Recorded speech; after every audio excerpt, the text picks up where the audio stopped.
rocketed launch in months. North Korea has published photos in its state newspaper of what it says are small nuclear warheads that can be fitted onto short-range missiles. Quickly condemned by Japan as an unacceptable threat to regional stability.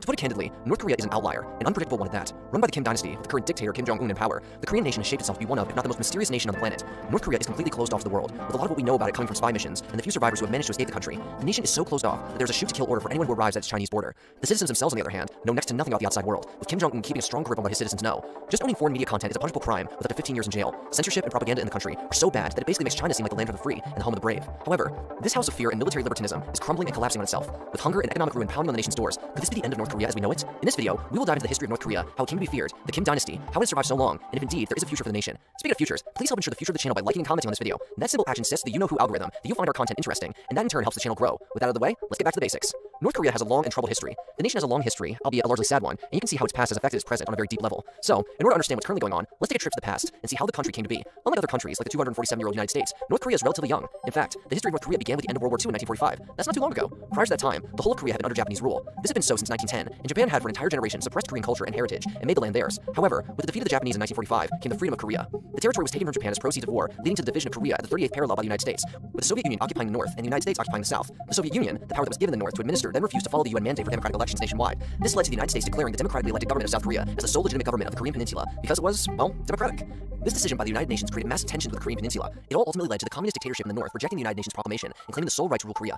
Kim Il-sung, the then North Korea's supreme leader, made this proclamation. Keep this family tree fresh in your mind. It'll help you understand the Kim dynasty as we go along. Because he had massive support from the Soviet Union, he was somewhat unleashed to do as he pleased. Kim Il-sung then declared that the land would be called the Democratic People's Republic of Korea, or as we will be calling it throughout the video, DPRK. This was on September 9, 1948. The communist government proceeded to claim sole legitimacy to rule the entire Korean peninsula, with Seoul as its capital. As you can imagine, this wasn't taken well or lying down. There was one result that was to come out of this war. It wasn't long before this war came about. Months later, on the 25th of June 1950, around 75,000 soldiers from the northern Korean peninsula crossed over the 38th parallel, the boundary between the Soviet-backed Democratic People's Republic of Korea to the north and the pro-Western Republic of Korea to the south. The war had begun. History will remember this moment as the first aggressive military action of the Cold War between the sides backed by the Soviet Union and the United States. The moment the northern soldiers invaded the south, America took action. Barely a month after the invasion had started, American boots were on the ground. You see, in Washington's eyes, this was much more than the US-backed south versus a Russian-backed north. For the US, it was against the forces of international communism itself. President Harry Truman at the time said, "If we let Korea down, the Soviets will keep right on going and swallow up one place after another." That's just how passionate the United States felt about this endeavor. That passion, however, was facing the rock-hard wall of North Korea's will. This made the war incredibly hard for the allied forces of America, South Korea, and their friends. Caught somewhat off guard, the southern forces were frightened, confused, and seemed inclined to flee the battlefield at any provocation. To put it simply, they were not battle-hardened. As if that wasn't enough, that period saw one of the hottest and driest summers on record, and desperately thirsty American soldiers were often forced to drink water from rice paddies that had been fertilized with human waste. You can imagine the result that came from this. Everything around the camps became a cesspool of disease and infection. On the other hand, the North Korean army was well-disciplined, well-trained, and well-equipped. They had not come to the war unprepared, and their initial assaults reflected that. The first several months of the war were characterized by armies advancing and retreating up and down the Korean peninsula.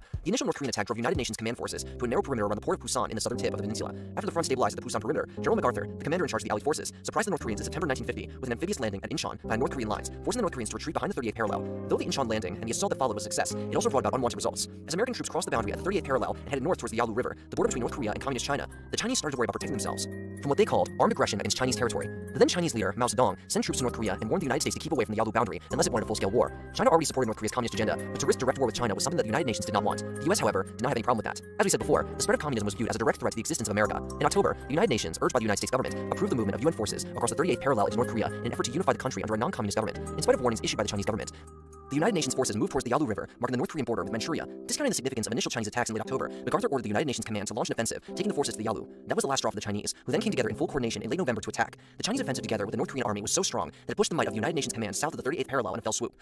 That invading force went on to take the South Korean capital of Seoul as well.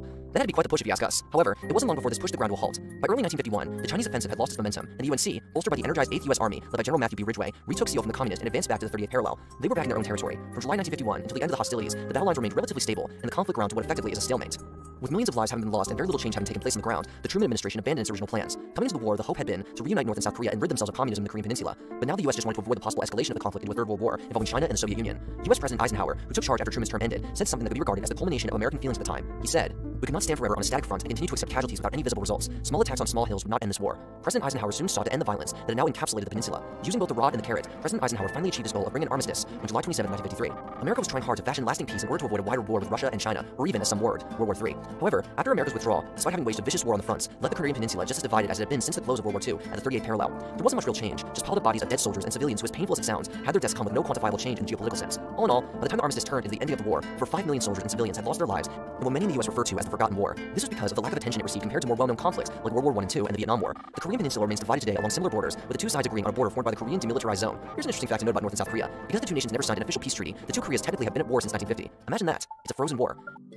We wanted to talk about why we decided to sponsor our own videos. As regular viewers of the channel know, we don't get sponsors a lot because our content is controversial. That's why we decided to launch YouTube Basics Academy. But let us first tell you, being a YouTuber isn't for everyone. So before you decide to start a channel, you must first decide whether this is something you want to do. But if you are someone who has thought about having your own channel, but aren't quite sure if YouTube is for you or not, then we have a guide for you. This is exactly why we created a free 5-day email course to give you a peek into what it's like being a YouTuber. That way, you can make an informed decision of whether that's something you want to do.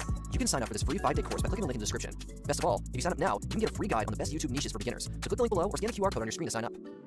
After the war, things got very, for lack of a better word, interesting in North Korea. Kim Il-sung tightened control of North Korean politics with the support of the armed forces whom he, in classical dictator style, made sure they received pay and benefits. An official, Park Hong-yong, who had been the National Party's vice chairman and foreign minister of DPRK, was blamed for the failure of the southern population to support North Korea during the war and suffered execution after a show trial in 1955. In fact, most of the South Korean leftists who defected to the North in 1945 to 1953 also received charges of espionage or other crimes against the state, leading to their execution, imprisonment, or exile to remote agricultural and mining villages. This marked the beginning of an aggressive leading by Kim Il-sung as he purged his rivals. This cleared the way for Kim to have what was simply absolute power in the nation. Perhaps you can say this was the key to the creation of a godlike status for the Kims in North Korea, using the help of the secret police. With internal political matters handled, Kim started the attempt to rebuild the nation. In his pursuit, he announced the 1954-1956 3-year plan. Its goals were simple, on paper at least. The 3-year plan was supposed to repair the massive damage caused by the war and bring industrial production back to pre-war dismal levels. To add to this, Kim followed that with a 5-year plan of 1957 to 1961, and the 7-year plan of 1961 to 1967. This is the part where we'd like to say that the plans were a raging success, and now North Korea was swimming in money like Daffy Duck, but unfortunately no. All these plans failed dismally to bring growth in industrial protection and substantial development of state infrastructure. By the 1960s, North Korea's state-controlled organs proclaimed that North Korea had become the second most industrialized nation in East Asia, trailing only Japan. This, of course, was just pure propaganda. The reality of the situation was that North Korea was at death's door. Kim's war adventures and total state control of the economy had put North Korea in an absolutely horrible position. Kim Il-sung made several blunders that led the economy to that point, a point of utter brokenness. In 1954, the dictatorship commanded a partial collectivization, with peasants being urged, often forced, into agricultural cooperatives. By 1958, collectives conducted virtually all farming, and the cooperatives increasingly merged into larger productive units. The challenge was that because ethos wasn't organic and instead was forced, the production wasn't what Kim hoped for. Also, like all the post-war communist states, North Korea undertook massive state investment in heavy industry, state infrastructure, and military buildup, neglecting the production of consumer goods. By paying the collectivized peasants low state-controlled prices for their products and using the surplus thus extracted to pay for industrial development, the state carried out a series of 3-year plans, bringing the industry share of the economy from 47% in 1946 to 70% in 1959. Despite the devastation of the Korean War, huge increases in expenditures for electricity production, steel production, and machine building resulted. The government focused on producing tractors and other agricultural machinery in large numbers, with little increase in agricultural production. By 1958, North Korea's economy still depended largely on aid from the Soviet Union and China, its standard of living lagging dramatically behind South Korea. As a result of those dictatorial changes, the population suffered malnutrition and food shortages, while the state-controlled press painted a rosy picture. Anyone contradicting the state line that North Korean agriculture surpassed South Korea's, and that the North Korean standard of living surpassed South Koreans dramatically, received a nighttime visit from Kim Il-sung's secret police force, often never heard from again. Standards of living, suffocated by the collectivization of farms, rapidly decreased in North Korea in the late 1950s and into the 1960s. Only Kim's tight dictatorial control of the police, army, and media kept the North Korean farmer from rebelling in a classic peasant revolt. To make it worse, consumer goods, always in chronic shortage from the state-controlled mandate for production, rather than consumer-driven production as in the South, led to serious discontent. North Korea's economy had followed the Soviet Union's pattern. Instead of letting the marketplace determine what factories produced, the state mandated production quotas without consulting the real needs of consumers. As a result, goods that consumers did not want languished on shelves, while goods in high demand had long waiting lists. This is what led to severe shortages of the essentials. If we're being frank, it was only massive aid by Russia and China for ideological reasons to advance world communism that kept North Korea from collapsing. All the while, Kim used his police force to increase his image as a god and to demand worship by the people of North Korea. It was either that, or you defaulted to the punishment, which was, as you know by now, imprisonment and death. To the outside world, he went out of his way to portray the image of a prosperous nation, much like North Korea still does to this day. We're pretty sure you're asking yourselves where the international community was at this time. Well, visitors to North Korea received state-appointed guides. That means that they strictly traveled arranged routes, saw prepared city streets, and could never set out on their own. Any North Korean citizen who spoke with an international visitor without permission suffered imprisonment or death. Yes, how things were in North Korea. You know how you order your tea black or white? That's how easily imprisonment and death were easily offered up. That's a joke, but in all seriousness, it was easy to lose your life for a violation of crimes. In fact, according to current reports, it still is. The North Korean press presented North Korea as an alternative to the capitalist model of development sponsored by the United States. The state-controlled press announced that by the late 1960s, North Korea provided all its people with medical care, universal education, adequate caloric intake, and livable housing. This was all, well, we're a PG channel, so we'll just say that it was a lie. In fact, North Korea had the highest spending on military forces per capita in relation to GDP, while the population lived in poverty. Actually, it was more like wallowing in poverty, something you'll see being a trend as we go on. Despite this, Kim Il-sung continued to push the country in a direction that he saw fit. He promoted Juche, meaning self-reliance, a slogan he began to develop in the late 1950s, ultimately proclaiming it as the nation's official ideology. Juche aimed to make North Korea self-sufficient. Ironically, the North Korean elite, the new class, had an insatiable appetite for quality and luxury products from Japan and the West, while the people of North Korea suffered without adequate food or housing. The dictatorship of the proletariat approved that practice, as the communist ruling government served as a transition to the workers' paradise. Although the state-controlled press worked hard to secure the truth of the common person's life in North Korea, the word of their real living circumstances came to South Korea, the West, and Japan through defectors. We will talk more about these defectors later in the video. The philosophy of Juche served to support Kim Il-sung's communist dictatorship, but did nothing to improve the lives of common North Koreans. Kim used Juche to urge the North Korean people to resist foreign invasion by launching a series of mass campaigns designed to strengthen the country economically, militarily, and culturally. One of Kim Il-sung's biggest challenges as a supreme leader came about as a result of the Sino-Soviet. This was when Russia and China parted ways due to differing interests, thereby placing North Korea's communist dictatorship in jeopardy from 1960. Relations between North Korea and the Soviet Union worsened when the Soviets concluded that Kim Il-sung supported the Chinese side. This was not entirely true. In actuality, Kim had hoped to capitalize on the tensions between the nations to grow in influence. However, once out of the Soviet Union graces, North Korea suffered. All the aid and credit it had enjoyed from the Soviet Union was now a big hole that China did not have the capacity to fill. What this spelled was doom for North Korea. As a result of this, Kim's enthusiasm for Mao Zedong's policies declined.